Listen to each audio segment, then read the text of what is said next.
ഇന്ത്യയും പാകിസ്ഥാനും തമ്മിലുള്ള സംഘർഷം രൂക്ഷമാകുന്നതിനിടെ പാകിസ്ഥാൻ സൈന്യത്തെ പരസ്യമായി വിമർശിച്ച ഇസ്ലാമാബാദിലെ പുരോഹിതനായ മൗലാന അബ്ദുൽ അസീസ് ഗാസി ഇന്ത്യയുമായുള്ള യുദ്ധത്തെ താൻ പിന്തുണയ്ക്കുന്നില്ല എന്നും അദ്ദേഹം വ്യക്തമാക്കി. ഇസ്ലാമാബാദിലെ ലാൽ മസ്ജിദിന്റെ നേതാവും പുരോഹിതനുമാണ് മൗലാന അബ്ദുൽ അസീസ് ഗാസി. ബലൂചിസ്ഥാൻ, ഖൈബർ പത്തൂൺഖ തുടങ്ങിയ പ്രദേശങ്ങളിലെ പാക് സൈന്യത്തിന്റെ നടപടികൾക്കെതിരെ അദ്ദേഹം വിമർശനമുന്നയിക്കുകയും ചെയ്തു. ഇന്ത്യയുമായി യുദ്ധമുണ്ടായിക്കഴിഞ്ഞാൽ പാകിസ്ഥാനെ പിന്തുണയ്ക്കുമോ എന്ന് അദ്ദേഹം തന്റെ അനുയായികളോട് ചോദിച്ചപ്പോൾ ആരും തന്നെ കൈ ഉയർത്തിയില്ല. ഇതിനർത്ഥം ഈ വിഷയം സംബന്ധിച്ച് തന്റെ അനുയായികൾക്കിടയിൽ ശരിയായ ധാരണയുണ്ട് എന്നാണെന്നും അദ്ദേഹം ചൂണ്ടിക്കാണിച്ചു.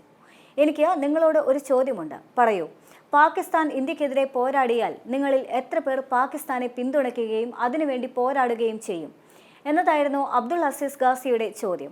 ബലൂചിസ്ഥാനിലും ഖൈബർ പത്തൂൺഖയിലും പാകിസ്ഥാൻ ഭരണകൂടം നടത്തിയ നടപടികളെ മൗലാന അബ്ദുൽ അസീസ് ഗാസി വിമർശിക്കുകയും ചെയ്തു. ബലൂചിസ്ഥാനിൽ എന്താണ് സംഭവിച്ചത്? പാകിസ്ഥാനിലും ഖൈബർ പത്തൂൺഖയിലുടനീളം അവർ എന്താണ് ചെയ്തത്? ഇവയെല്ലാം തന്നെ ക്രൂരതകളാണ്. ഭരണകൂടം സ്വന്തം പൗരന്മാരെ ബോംബെറിഞ്ഞു.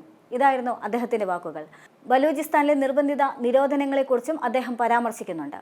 മനുഷ്യാവകാശ സംഘടനകൾ പലപ്പോഴും ഉന്നയിക്കുന്ന ഒരു ആശങ്കയാണിത്. പാകിസ്ഥാനിലെ ഖൈബർ പത്തൂൺഖയിൽ നിന്നുള്ള ഒരു ഇസ്ലാമിക പ്രാസംഗികനും പാക് സൈന്യത്തെ തള്ളി രംഗത്തെത്തിയിട്ടുണ്ട്. ഇന്ത്യ പാകിസ്ഥാനെ ആക്രമിച്ചു കഴിഞ്ഞാൽ പഷ്തൂൺ സമൂഹം ഇന്ത്യൻ സൈന്യത്തോടൊപ്പം നിൽക്കുമെന്ന് അദ്ദേഹം വീഡിയോയിൽ തന്നെ അവകാശപ്പെടുന്നുണ്ട്. പഷ്തൂണുകൾ പാകിസ്ഥാനെ പിന്തുണയ്ക്കില്ല എന്നാണ് പ്രസംഗികൾ പറയുന്നത്.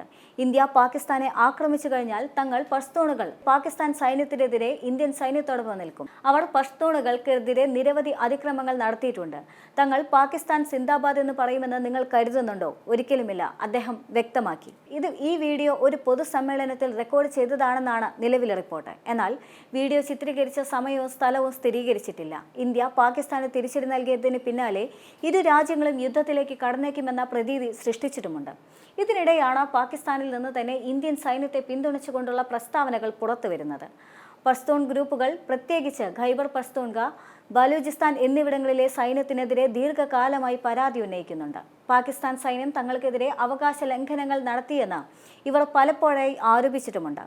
സിവിൽ സൊസൈറ്റി ഗ്രൂപ്പായ പഷ്തൂൺ തഹാഫുസ് മൂവ്മെന്റ് സൈനിക നടപടികൾ, നിയമവിരുദ്ധമായ അറസ്റ്റുകൾ, ആളുകളെ കാണാതാകൽ എന്നിവയെ പരസ്യമായി എതിർത്തിട്ടുമുണ്ട്.